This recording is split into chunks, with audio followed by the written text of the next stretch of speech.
یہ وہ 10 دن ہیں جس میں ہم اپنی قسمت کو بدل سکتے ہیں۔ اللہ تعالیٰ سے ہم جو چاہیں وہ مانگ سکتے ہیں۔ پروردگار خاص طور پر جس طرح رمضان میں ہے، اللہ تعالیٰ خاص طور پر اس مہینے میں بہت مہربان ہوتے ہیں۔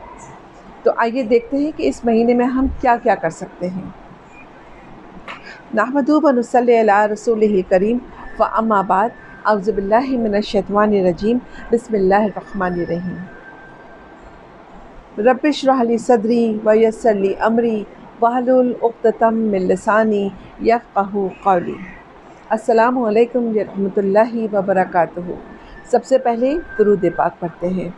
اللہم صلی علی محمد کما تحب و ترضی لہ۔ ذی الحج کا مہینہ تمام مہینوں میں ایک خاص مقام رکھتا ہے۔ اس کے خاص طور پر 10 دن جس میں کرنے والی عبادت کا ثواب تمام سال کی جانے والی عبادت سے کہیں زیادہ ہوتا ہے۔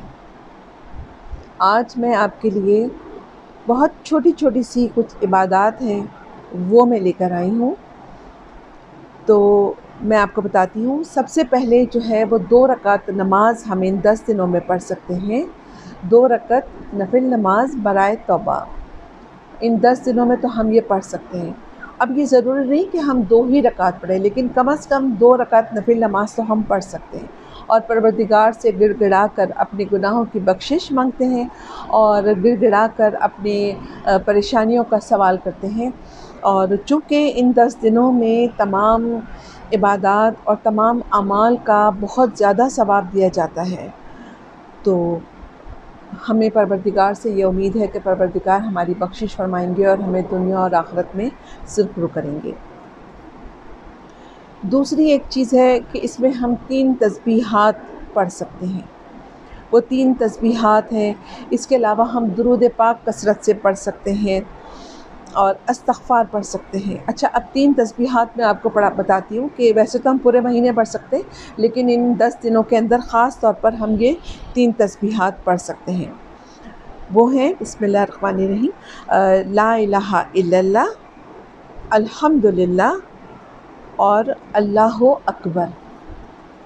ان 3 تسبیحات میں یعنی کہ ایک تسبیح آپ نے پڑھنی ہے لا الہ الا اللہ، ایک تسبیح اللہ اکبر اور ایک تسبیح الحمدللہ کی۔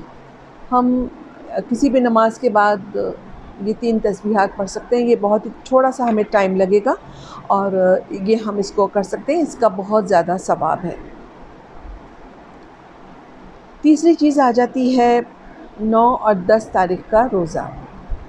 دیکھیے، یہ 9 اور 10 تاریخ کے 2 ایسے روزے ہوتے ہیں کہ پروردگار کو اتنے پسند ہیں، اور اس کا اتنا زیادہ اجر رکھا گیا ہے کہ پروردگار یہ روزہ جس دن ہم رکھتے ہیں، اس دن اس سے 1 سال پہلے کے گناہ بخش دیے جاتے ہیں، اور 1 سال بعد کے ہونے والے گناہ اللہ تعالیٰ بخش دیتے ہیں۔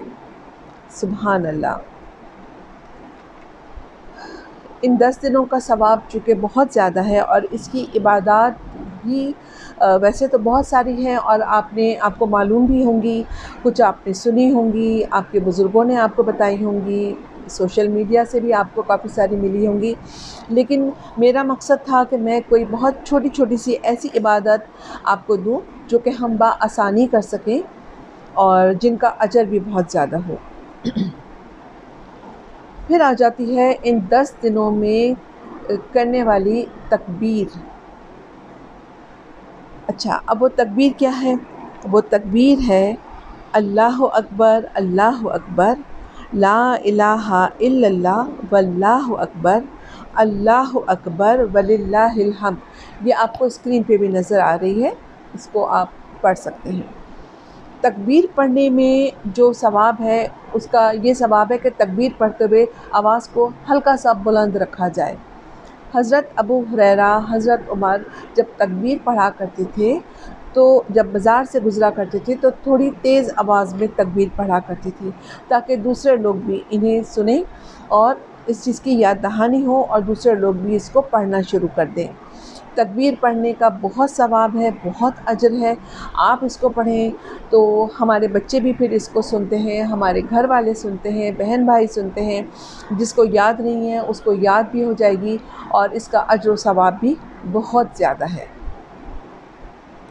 پھر حج ایسا مبارک رکن ہے اسلام کا کہ پروردگار سے دعا ہے کہ وہ ہم سب کو حج کرنے کی سعادت نصیب فرمائیں، ایک مقبول حج کرنے کی سعادت نصیب فرمائیں۔ بڑے قسمت والے ہوتے ہیں وہ لوگ جن کو پروردگار اپنے گھر کی زیارت کرواتے ہیں، اور اللہ سے دعا ہے کہ اللہ ہم سب کو، آپ سب کو پروردگار ایک مقبول حج کرنے کی توفیق اور سعادت نصیب فرمائے، آمین یا رب العالمین۔